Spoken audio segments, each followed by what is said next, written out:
Ya baik, Alhamdulillah. Bapak Ibu para pendengar setia kaum muslimin, kita melanjutkan materi kita kajian Al-Hadis Himpunan Kitabus Shalah, halaman 13, baris ketiga dari atas, Babu Tarkil Wudu'i min Dalika. Pembahasan kita yang kemarin tentang perdebatan Urwah ya, dengan Marwan tentang masalah batalnya wudu karena menyentuh zakar.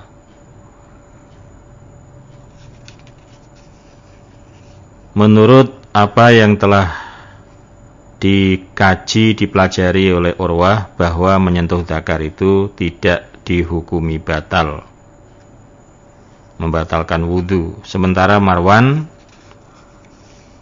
berkeyakinan karena pernah belajar, pernah mangkul bersama gurunya yang bernama Busroh, bahwa menyentuh zakar itu dihukumi batal.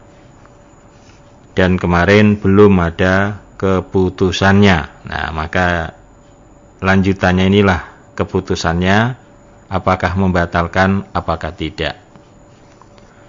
Baris ketiga dari atas, halaman 13. A'udzu billahi minasy syaithanir rajim. Bismillahirrahmanirrahim. Babu tarkil wudu'i, bab meninggalkan wudu.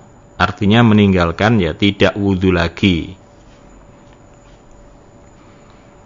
Min dalika, karena demikian menyentuh zakar. Akhbarana Hannatun an Mulazimin qala hatasana Abdullah ibnu Badrin an Qais ibni Talqi ibni Aliin an abihi qala, berkata abih,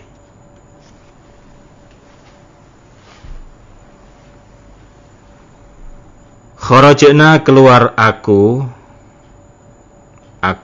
abih, wafdan, bertamu,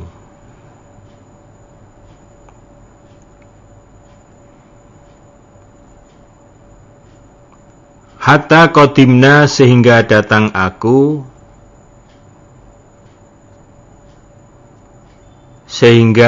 aku, ala Rasulillahi, atas Rasulullah sallallahu alaihi wasallam.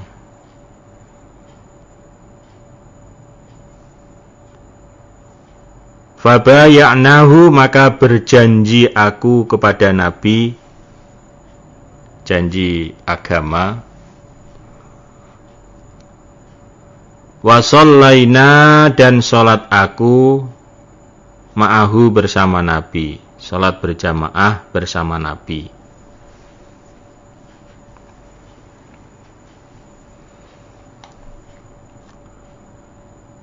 Falamma, maka ketika qadha, telah menyelesaikan siapa Nabi. Falamma, ketika qadha, telah menyelesaikan siapa Nabi, as-sholata, pada sholat.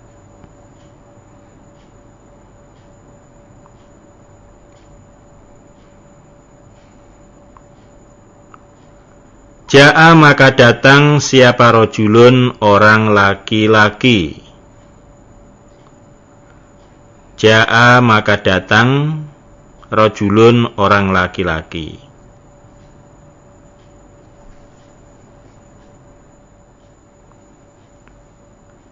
Ka'anahu, seakan-akan dia rojul.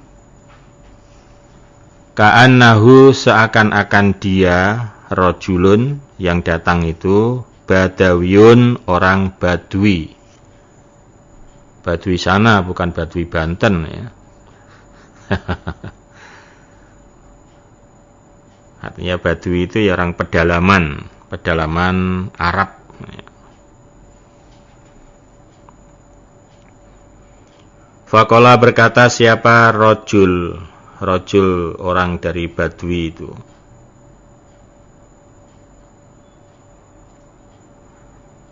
Ya Rasulullah, wahai Rasulullah,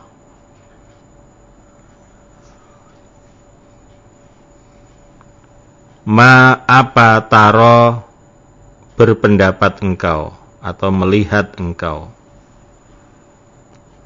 Bagaimana menurut pandangan panjenengan? Firojulin tentang orang laki-laki. Firojulin tentang orang laki-laki.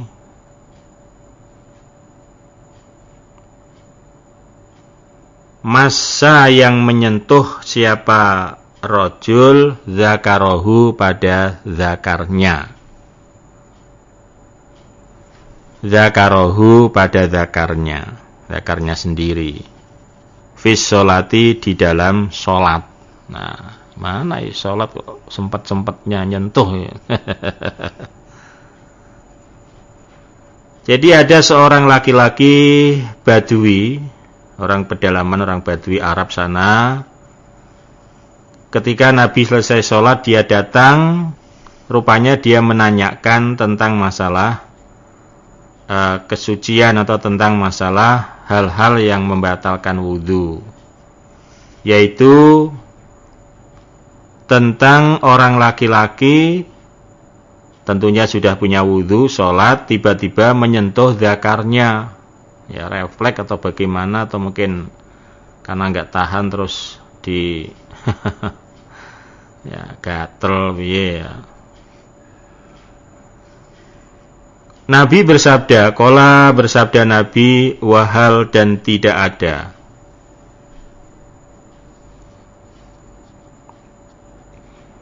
Huwa dia zakar,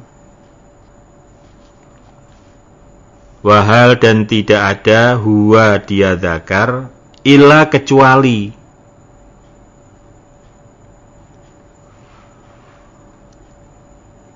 mudghotun daging lebih,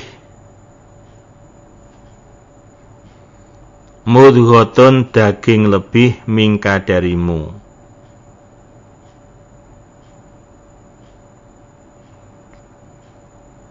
au bad'atun atau daging lebihan, daging lebih atau daging lebihan mingka darimu. Ya seperti di kepala kita yang nonjol-nonjol itu kan lebihan istilahnya, seperti telinga, seperti hidung. Nah, setelah Kanjeng Nabi ditanya tentang masalah seseorang yang menyentuh zakar itu membatalkan wudhu apa tidak, bagaimana Nabi hukumnya?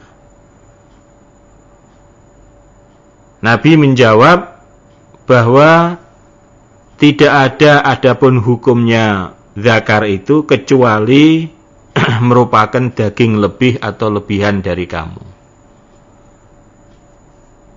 Daging biasa, daging lebih seperti hidung, seperti telinga ini. Nah, kesimpulannya bahwa menyentuh zakar itu sama saja dihukumi oleh Kanjeng Nabi, sama saja menyentuh telinga, sama saja menyentuh hidung, lebihan-lebihan daging lebihan itu. Maksudnya bagaimana itu? Ya tidak batal. Mosok nyentuh kuping zakar. Zakar. Masa nyentuh kuping apa tuh? Batal. Masa megang hidung batal. Sama. Ya, namun demikian kita di dalam sholat kan diperintahkan supaya tumak ninah. Lah nyapa toh orang sholat kok sampai gerayah-gerayah nang kono barang gitu.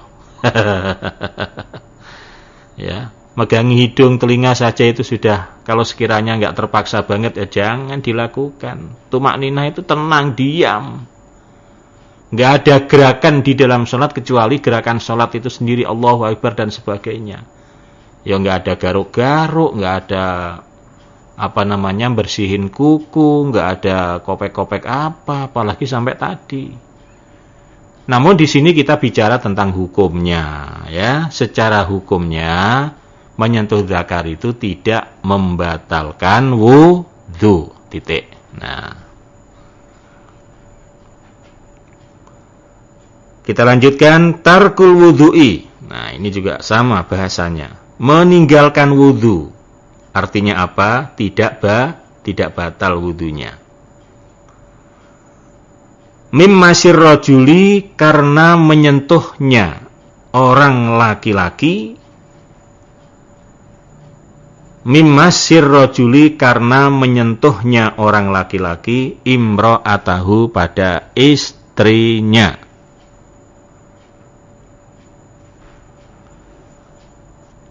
Min ghairi syahwatin, dari selain syahwat. Yang dimaksud syahwat di sini bersenggama. Tidak hanya sekedar nafsu, tapi maksudnya syahwat di sini bersenggama. Seorang suami atau laki-laki menyentuh istrinya selain daripada senggama. Nah, berarti kan tidak hanya sekedar nyentuh saja, ya mungkin ya meluk, mungkin ya mengecup. Nah, meskipun sudah punya wudu, ini wudunya tidak batal. Ya, wudunya tidak batal. Jadi sentuhan suami istri itu tidak membatalkan wudu.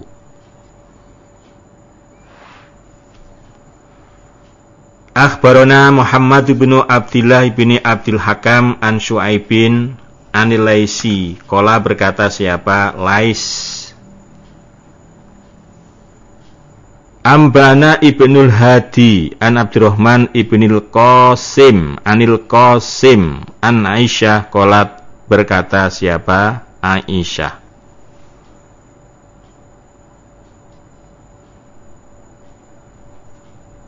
In, sesungguhnya atau bahwasanya,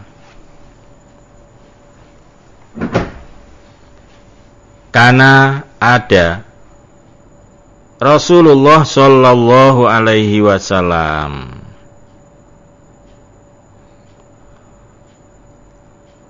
la yusolli, niscaya salat siapa Nabi. Ceritanya ini Nabi salat malam, salat sunnah, salat malam. Wa ini, dan sesungguhnya aku Aisyah. Jadi Aisyah ini bercerita, Nabi pas sedang salat malam. Nah, saya lamuk taridotun, wanita yang tidur melintang, wanita yang tidur malang. Loh, malang sono. Baina yadaihi, di depan Nabi. Tidur melintang kayak mayat begitu. Nah, i'tiradul janazati, seperti melintangnya jenazah. Jadi pas Nabi sholat sunnah malam, sholat tahajud itu Aisyah belum bangun, ya masih dalam posisi ceritanya tiduran di hadapan Nabi melintang kayak jenazah. Hatta, sehingga idza aroda, ketika menghendaki siapa Nabi. Hatta, sehingga idza aroda, ketika menghendaki siapa Nabi. Ayyutiro, untuk witir. Sampai pada saatnya Nabi mau witir, Masani, menyentuh Nabi padaku, birijlihi, dengan kakinya Nabi. Ini kita jangan membahas, wah kok begitu Nabi banguninnya pakai kaki, ya jangan begitu lah ya. Ya, karena tentunya adat istiadat itu beda-beda ya. Ya. Masani, menyentuh, artinya membangunkan Nabi padaku, birijlihi, dengan kakinya. Saya disenggol. Ayo Dek, bangun Dek, sholat. Nah, jadi Aisyah bercerita, pada saat Kanjeng Nabi sholat malam, saya tidur melintang di depannya. Ketika Nabi mau witir, Nabi membangunkan saya dengan kakinya. Artinya sentuhan itu. Sentuhan. Nabi tidak wudhu tuh. Habis itu Nabi terus nggak wudhu, mau witir. Kalau memang itu batal, Nabi habis nyentuh tadi wudhu. Karena mau sholat witir kok. Nah ini bisa dijadikan hujah bahwa menyentuh kepada istri baik sengaja maupun tidak sengaja itu tidak membatalkan wudhu. Nah ini harus dipahami, ini dalil ini ya, tidak membatalkan wudhu. Nah terus pundi Pak kalau yang disentuh itu bukan istrinya? Lah itu tidak masuk dalam bab masalah pembatalan wudhu. Itu dalilnya lain lagi. Ya, kalau menyentuh kepada yang bukan mahram, ya tetap tidak membatalkan wudhu. Hanya larangannya itu menyentuhnya itu, haramnya itu menyentuhnya itu tidak boleh, bukan mahramnya kok. Kalau untuk urusan wudhu sekali lagi tidak ada hukumnya bahwa sentuhan laki perempuan itu membatalkan wudhu, itu tidak ada. Kalau kepada yang bukan mahram, dosanya karena sentuhannya itu. Nah, karena kadang-kadang yang dibesar-besarkan itu batal wudhunya. Kadang-kadang anak muda-muda itu terus pada saat dia punya wudhu masalah tarawih itu takut dia deket-deket sama cewek. Cewek juga begitu. Jangan deket-deket nanti batal nyenggol. Nah, jadi pemahamannya sampai di situ. Takut batal saja. Padahal hanya urusan batal tinggal wudhu lagi. Nah, padahal itu hukumnya lebih dari itu. Bukan kok membatalkan, tidak ada hukumnya membatalkan. Tapi dosa karena sentuhannya itu kalau bukan mahram. Karena pemahamannya hanya sekedar membatalkan wudhu. Begitu selesai tarawih, janjian. Pulang gandengan, boncengan. Wah itu kan lebih dari sentuhan itu. Nah karena ngerasa sudah bebas, sudah selesai sholat, sudah nggak takut dengan batal wudhunya. Lah padahal larangannya itu bukan karena batal wudhu, karena sentuhannya itu yang haram. Kata Kanjeng Nabi,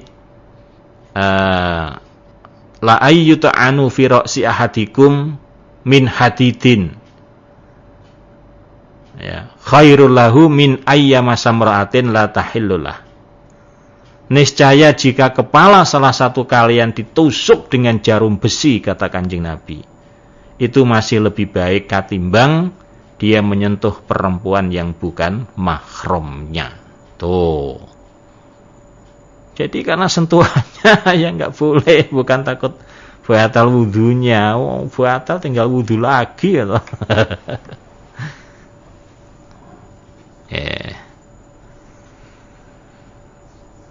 Wah ini makin sore makin seru ini ya. Bab selanjutnya ini tarkul wudhu'i minal kublati. Meninggalkan wudhu artinya tidak membatalkan wudhu karena ngecup. Yang ngecup istri. Ya. Kalau tadi kan hanya sentuhan, sini mengecup istrinya, habis itu sholat. Ya, tidak apa-apa. Karena tidak membatalkan wudhu. Nah, seperti apa hadisnya? Besok kita lanjutkan. Alhamdulillah, jazakumullahu khairan.